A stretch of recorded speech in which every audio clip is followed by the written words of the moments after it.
There we go.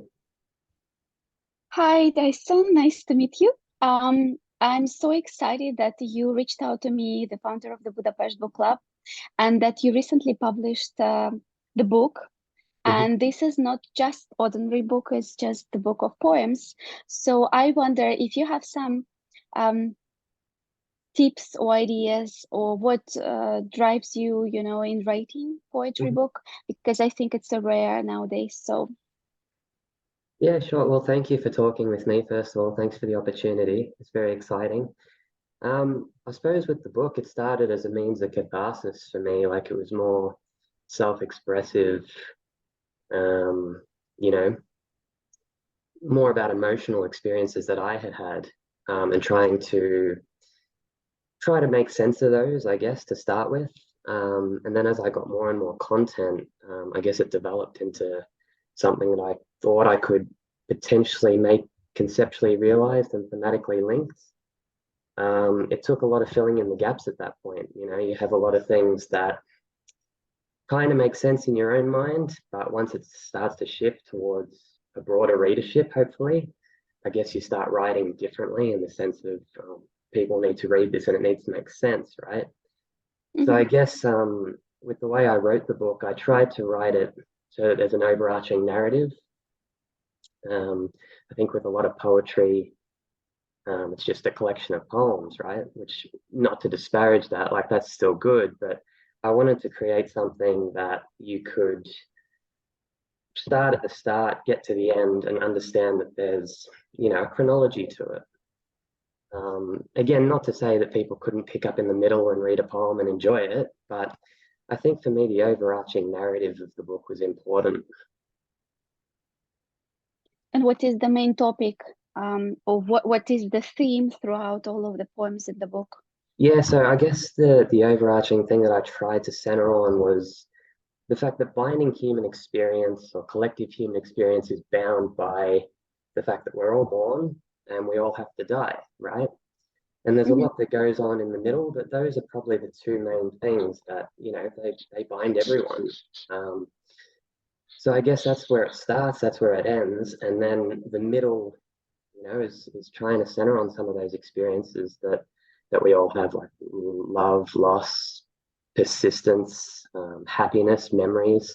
They're all things that we can associate with in some way. So I guess the central character in the book attempts to navigate those things, rationalize those emotions and learnings.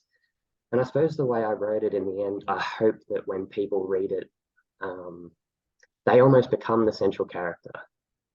Like there's a Hmm. central character that navigates the story in terms of narration and in terms of sequence. But I hope that when people are reading it, they can relate to the emotion or relate to the story or see themselves in it in some way. And who inspired you? Probably you have some favorite authors, writers. That's a good question, actually. I'm not going to be able to give a good answer. I actually honestly find poetry incredibly boring to read. That's the truth. I find that most of it is not that interesting. And, I think the reason for that, someone said to me, poetry is just not that popular, right? Hmm. Whereas I kind of disagree. I think in a lot of ways, poetry is too popular in the sense that I think everyone at some point in their lives has written poetry. Whether it was experimenting at school or doing an exercise or, some sort of means of self-expression, everyone's done it, Writing a novel, not many people do that. So I think there's generally more interest in reading novels because there's more of a wow factor.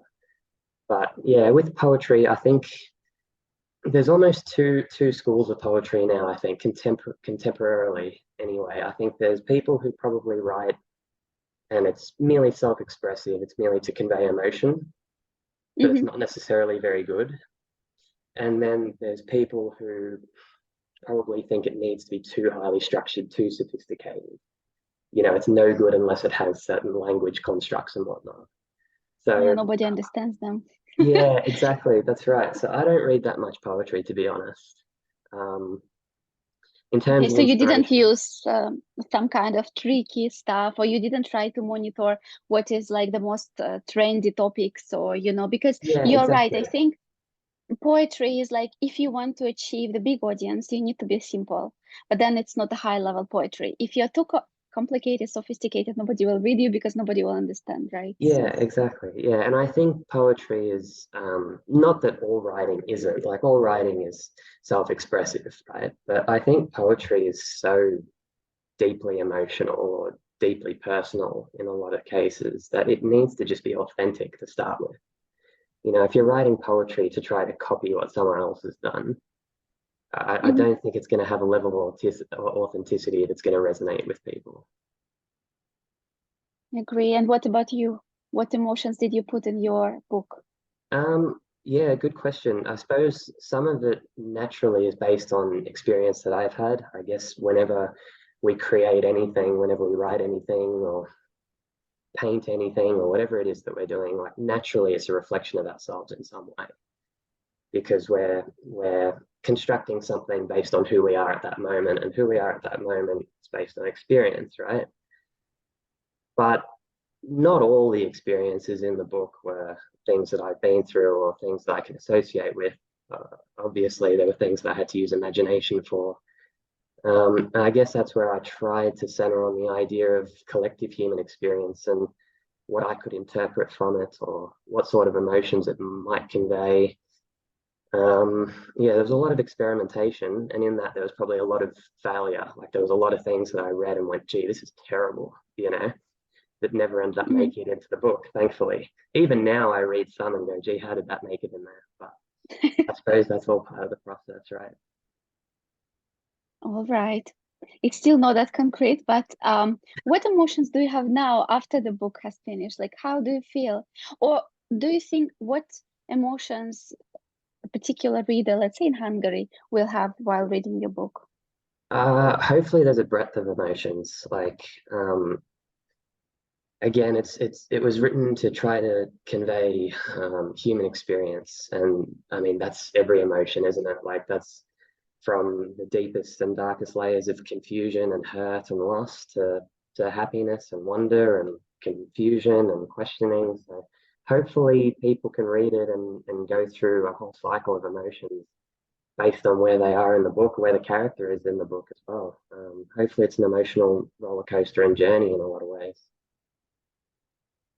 And the character is like dying in the end because you were mentioning from the birth. So it's like time is basically the whole life of that particular character, right? Yeah, and beyond too. And beyond. There's the question then, what happens after death? You know, how do you interpret that? How do you rationalize it? I suppose it's a question that we probably all ask at some point in our lives. You know, it might not be the forefront of our thinking, but certainly in unconscious thought, there's probably that question of what happens, you know, and we all have the experience where someone close to us passes and we question, well, what remains, you know, is it just the memories? Is it anything more? So I guess those questions are dealt with in the book too, at least in some sense. Mhm. But yeah, in a lot of ways, it goes beyond death too. It's really interesting because the initial impression is like people in Australia are chill.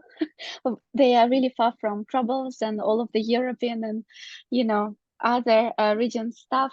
Mhm. And nowadays, I think in Europe especially, there is a need for hope and for belief in something beyond our material life. And there are so many, the war is happening, the crisis, overall recession. Like I think there is a need for a good book. But I think the question my readers have is, you are so young. What can you tell about life? Because it seems like you're covering so many deep things. So Yeah, how would you approach that, or how would you reply to that? yeah, I suppose that's a good question. And I suppose in a way it's not really possible for me to answer it well. Like, I guess I can only convey my interpretation of what the experience is, you know, and that's going to be different to what someone else would convey. I think if we all sat down and wrote a book about our interpretation of human experience of life and death, it would be different each time, um, which is a good thing. But that might be the thing that is the drawing card for some people, you know, to see what the different perspective is. So it means that probably within 10 years time frame, you might read another book about the same topic, right? Well, that's what someone said to me actually. They said you've got to make this a series because your impressions are going to change over time. Yeah. Yeah, yeah, sure, right. But I suppose that's the good thing about this book as it is now is that it's kind of time stamped. It's like these are the thoughts for the here and the now based on, the here and the now and what's led to this moment. And yeah, I mean, you can't really predict too much into the future and write based on that. So I mean, all you can do is write based on who you are now, right? Yeah, but another, there is a famous poet who got the Nobel Prize. His name was Iosif Brodsky, and he had a series. So basically, every Christmas time, he was writing the poem about Christmas, and he has like a collection of poems. And I think it might be a good idea if you reevaluate your understanding of life and death and what happens after. But talking about like metaphors or like what is inspiring you, do you like symbols? Or my son used to say that the world is onion. I don't know what Yeah, does he yeah. mean, but the world is onion. Mhm. So are you using metaphors or symbolic way of describing this reality, or can you please Yeah. tell a bit more? I think mostly it's quite artistic. Like it's not very literal. It's not very straight to the point. It's more evocative. It's image based. It's someone described it to me as otherworldly, which I'm not sure if that's a good thing or a bad thing, but yeah, it's definitely very metaphorical. Yeah, some of it probably is a little bit hard to make sense of at first, but I guess there's a lot of it that I read back, and this might sound silly, but it's almost more important to me in some of the poems, at least, that what's written sounds good rather Mhm, than the message being clear, if that makes sense. I don't think it's a bad thing necessarily to have people thinking, well, what does that mean? mhm, If it's thought provoking, I think that's a positive. Certainly with poetry, um, I think there's generally a lot to unpack, and to have people analyzing it a bit more closely would be a good thing rather than reading it and having a clear message. that's right.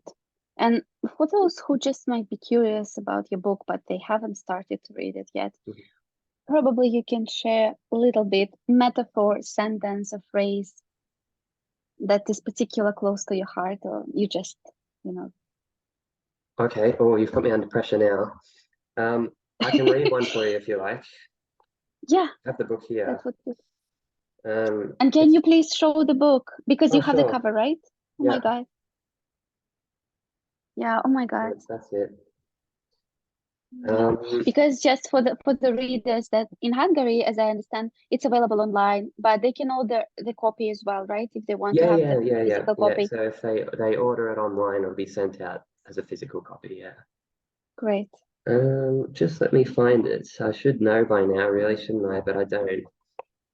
It's It's funny. okay. The real poet usually they not remember their poems by heart. It's Yeah, like always that's it. reading. And not only that, but I don't remember the titles either. Like someone said to me before, my favorite poem is Fearless Heart. And I'm like, no, don't know which one that is. I have to look it up. This one is on page 136. It's called Graceful Love Like a Swan. Um, like a daring moth in the darkest skies, seeking out a naked flame, I caught a glance of your teary eyes, staring at mine just the same. In that fleeting second, a moment's heartbeat, I felt your torches for eternity and fell in love with you. Your sadness like raindrops, my flower on hilltops, wet and stained from your impression. And my love like a bleeding star, oozing magic from afar, light years away, but in full view, close enough to touch. With dusty fingerprints and gorgeous clapping hands, hoping to hold the moment and never let it end. But when it did, I wrote these words, and you dreamed vivacious dreams, guided by graceful swans, etched in glorious memory, it seems.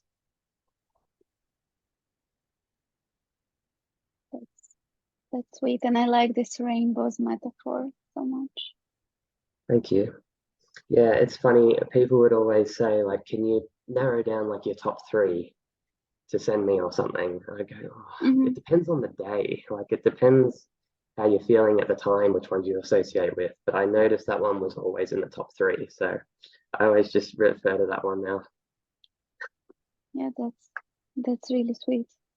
Yeah, and I think that, you know, nowadays I think it might be a particular need for good poetry because there are so many fiction, non-fiction, people Mm, obsessed like about the crisis of civilization, mm, something will happen with the earth, ecological problems or war, and there are some topics which are constantly, or like detective stories, also quite popular, or some political stories, etc.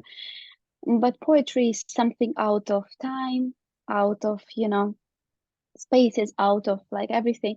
Do you think, is it important to have some Australian background? Do you refer to some particular Australian topics that Europeans might not get? I don't think so, no. Phrases? No. No. Not off the top of my head, no. Okay. So they will imagine that it's happening in Hungary. Yeah, I hope so. Hopefully, like I said, anyone who reads it can associate and think of themselves as the character within the book or associate with elements of it. Yeah. And the cover that you showed is a bit black. Did you have a particular, because you were mentioning so many aspects of life, so many emotions, but the cover is a bit more like philosophical, I would say. It's more like rational, more like dark side, probably. I'm Yeah, just yeah. speculating. Yeah, it's interesting. It wasn't what I had envisaged whenever I first thought of what the cover would be. Hmm. Um, and then the publisher came back with that one, and I thought, gee, that's pretty good actually. And I'm not sure exactly what it was about it that I associated with. Maybe it's the simplicity of it. Like it's not trying to do too much. Like it matches the title. The Hmm. title's Marching with a Broken Shadow, and it's a guy just walking in the shadows. Like sometimes keeping it simple, I think, is not a bad thing. In terms of the darkness of it, I suppose there's always an element of darkness, right? I guess that's the message, is that even when things are going well, we're always carrying something. Um, I suppose that's the title too, Marching with a Broken Shadow. Like even when things are going well, when we're happy, when we're satisfied, we're still carrying fractures or challenges or traumas, you know. So Hmm. I suppose broadly speaking, that's the cover and the title. Yeah. And the man is alone. So in your book, your character, Mm. is he in the end of the day alone, or is he surrounded by friends, family, some soulmates probably? Because this particular poem was about love, Yeah. right? Hmm. So do you have a hope? We are not alone. Yeah, absolutely. There's always hope, right? Um, yeah, and I think that's part of the breadth of experience that I try to capture in the book, and certainly that the character goes through, and hopefully the reader goes through. You know, there's various experiences and there's various opportunities, and love, for example, is one that you can fall deeply in love, and then it might not work out, and you might fall into different emotions as a result of that, and um, come out the other side, and you might run into love again down the track. Um, Certainly, the character goes through it on multiple occasions, and Mm. multiple questions and feelings arise from that. So yeah, it tries to mirror the authenticity of human experience and the capriciousness of human life in general, because it is unpredictable, right? So I tried to make it that the book was unpredictable too. So basically, you don't know what's happening with the character next page, right? It's more like different Yeah, aspects of yeah. his There's life. definitely cycles where you could Hmm. probably identify the cycle that the character's in, the emotions that they're going through at that time, the challenges or the points of happiness. But um, again, it definitely tries to reflect the unpredictability of life and the experiences that we have. Yeah. Yeah, that's really. wonderful that we have so many talented writers. I just lost my voice. And it's so interesting that, yeah, particular. How old are you? I'm 28. 28, young guy, right? Oh, Like thank full you. of energy in Australia, but you are touching so deep, topics and themes which are really serious, and people are, I think, struggling at every age. You're right. At every age, we have the same questions about life and death, love, and what's happening after our death, and I think it's inspiring for young writers like you.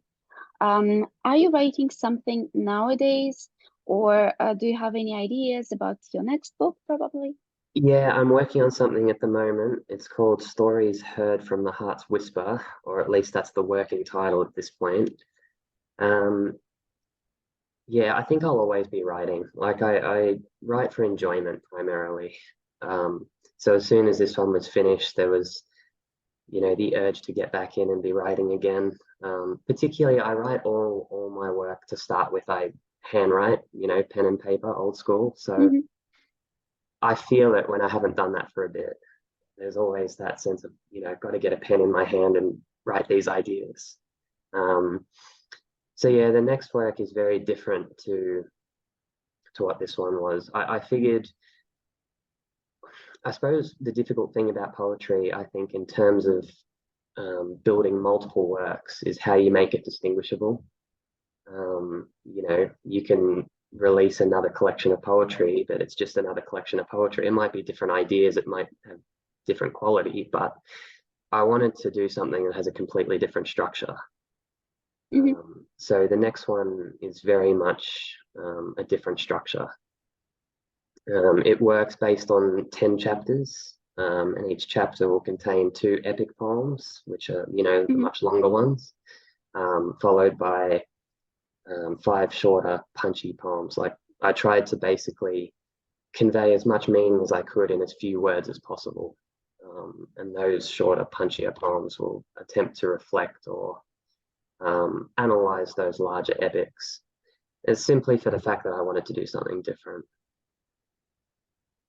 That's great. So you would like to continue this path. You will not go to other, you know, Mm. like fiction, non-fiction. So you will stick to poetry, and that's cool. And I think at some point you might need to come to Europe, because Europe is full of poets, Yeah, and there are yeah, so many that's the events dream. here. All my Yeah, friends are so going to Europe at the moment, so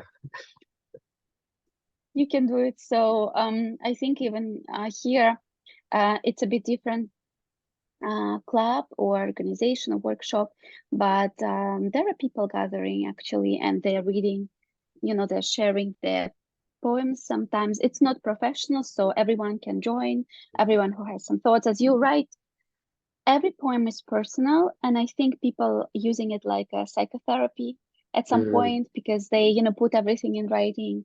They can yeah. speak up, nobody understand, but everybody got that it's personal.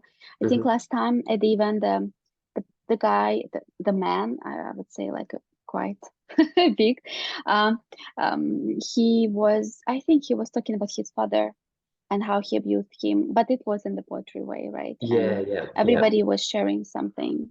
yeah. Yeah, yeah, exactly. And that's the beauty of poetry, isn't it? I suppose I spoke about it a little bit disparagingly before, in that everyone's done it, but when it's done for reasons like that, it can be so powerful. And I suppose for people who are struggling to internalize um, some emotion or something that they've gone through, just putting it on paper, and whether it's an artistic way or whether it's just a way that helps them to rationalize what's happened, I think it's a very powerful tool. Do you keep diaries? Do I? No, I don't. No. Do you? And then how you memorize every day? I don't, but I talked with one writer, and he said before he can start actually writing, he is writing some novels, love stories, Hmm. probably, high quality love stories. Um, so he said he needs to start writing about what's his day, and then he can switch to, writing. And Yeah. he's trying to keep like what's happening, what does he feel today, and like what did he feel yesterday, and that he can compare like what happened like July 3rd last Yeah, year. okay. That's interesting. I suppose Yeah. a lot of life is quite mundane, right? I mean, day-to-day routine is often not worth writing about. Um, my mum used to say to me, what was the quote? It was something like, if your memory is good enough, you don't need to take photos, right? I suppose it's the Yeah. same with experience. I mean, if the experience is significant enough to write about, I probably don't need to record it. I'll remember it. But then don't you think that every time you will come back to this, it will change the perception what happened? Yeah, probably. And I suppose that's a good thing, right? Because it'll just keep creating new material. Yeah, that's right. That's right. And I'm just curious because obviously you're a writer, you just published the book, everybody's like, oh my, this is my favorite poem. But if you would turn back and then read the poem again, would it be Mm, different for you? Have you seen any changes?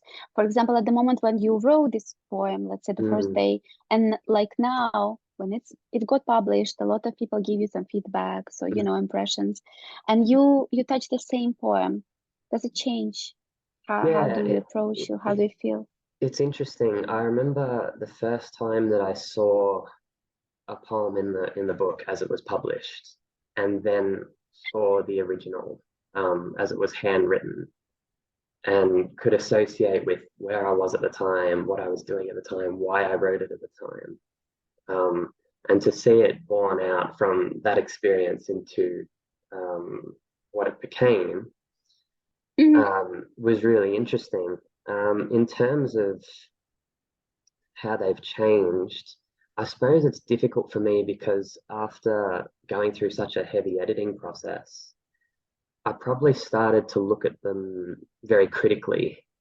Um, so it's probably more in the sense of, is this good enough? Or um, do I like this enough? Or will other people like this enough? More than probably the emotional attachment to it anymore.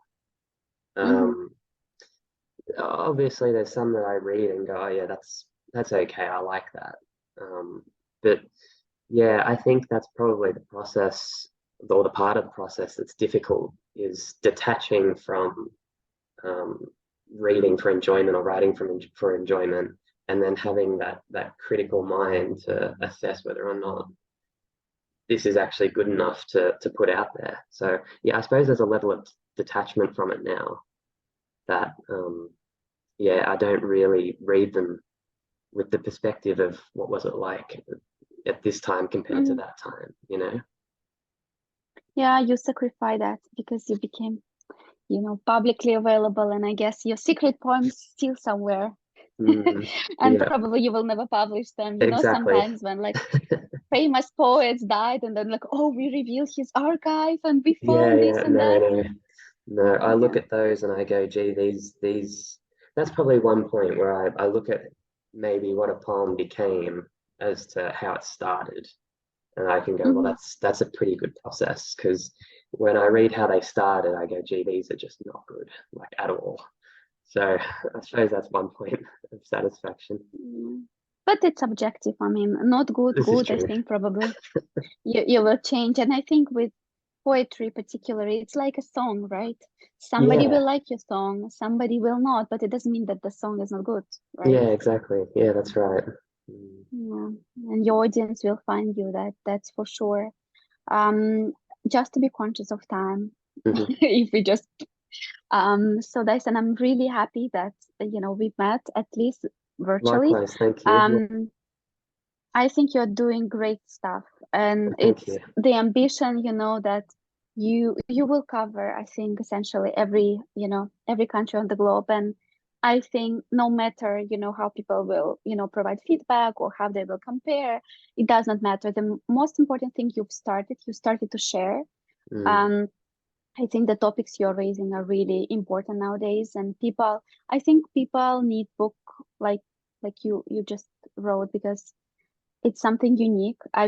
Honestly for like 5 years of the book club, and I've never heard about like new poetry book got published. You know, yeah, right. Okay. um, Yeah, so like people have this like Netflix series. We sometimes use book like we're reading books that then later on were on the movies, and it's more like commercial part, how Yeah, to yeah. attract people. Hmm. And I think poetry is different, and I think that you are on the right track. Thank you. Um, Yeah, I I appreciate I, that. I wish you all the best. I think you are doing a great job. I will try my best. I will read all of your poems, and Oh, thank you. um I will promote it as much as I can, and let's see how what we can do. Probably we can have a Zoom meeting with you with my book club, or probably we will just pick your book as our next month's reading literature. And yeah, and I'm so happy for Yeah, you. And thank you so please, much. yeah, keep in touch. You're a young boy, but at the same time, you have so many deep, topics and things. And probably you're right. Probably there is no age to discuss these things, and it's really cool. Yeah, well, So thank you so much again. It's been wonderful to talk to you. So thank you for the opportunity. yeah, that's great. I wish you good luck, and I hope your book will be like everywhere, and Me too. poetry will be on the top. Because Yeah. yeah, this is a good time. Probably now this is the, I don't know, poetry time. I think that's cool. We can cross our fingers. Um, Yeah. yes, that's what I'm doing. Yeah. Thank you. I will let you know like about all the updates, and if you feel you would like to share some short overview, as I've mentioned before, like some intro you would like me Mhm. to put, the cover probably, or anything, Yeah, just let me sure. know. And yeah, let's hope for the best. That's what I'm hoping for the book club as well, to have growth Yeah, and for sure. Yeah, prosperity and absolutely. everything. Yeah, Yeah, and I'm yeah. waiting for you in Hungary. So Yeah, Dyson, let's hope so one day. Yeah, absolutely. Well, thank you. yeah. Have a great day, and let's keep in touch. And thank you so much for For your time sure. today. No, thank you again. Thanks very much. Thank you. Bye. Thanks. Bye.